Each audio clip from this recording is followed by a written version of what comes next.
इधर ईटानगर के समीप चिंफू में हुए हादसे में 2 श्रमिकों की मौके पर ही मौत हो गई। घटना के अनुसार आईजीजीएल के अधीन गणपति ड्रिलिंग कंपनी की गैस की पाइपें एक वाहन से लखवा की ओर जा रही थी। इसी दौरान चिंफू में वाहन से पाइपें श्रमिकों पर गिर पड़ी। इस हादसे में शिवसागर लखवा के रूपम बरुआ और पश्चिम बंगाल के मेहदी हसन की मौत हुई है।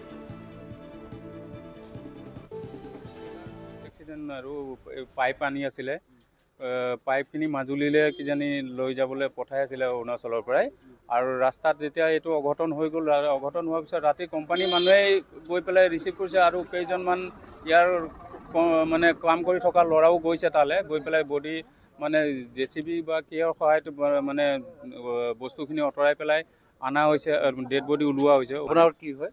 মোৰ খুলালি হৈছে। কি নামটো কি দেখে? ৰূপম বৰুৱা। ৰূপম বৰুৱা কিমান দিনৰ পৰা কাম কৰি আছিলে? আজি 4 মাহ মান হ'ল ইয়াত কৰি থকা। তবে আপোনালোকে কেনে গম পালে কি গম পালে? কালি লগৰজনে ফোন কৰিলে, ফোন কৰা মতে এক্সিডেণ্ট বুলি ক'লে অকল। তাৰপিছত কোম্পানী ফালৰ পৰা কোনো ফোন চোন নাই কৰা। ইজনৰ নাম কি গম পাই নেকি? ইজনৰ নাম গম নাপাওঁ। এতিয়ালৈকে আমি গম পোৱা নাই। ইজন ক'ৰ সেইটো নাজানো। ইজন ক'ৰ সেইটো নাজানো। ইয়াৰ নহয় খালি বাহিৰ বুলি কৈছে।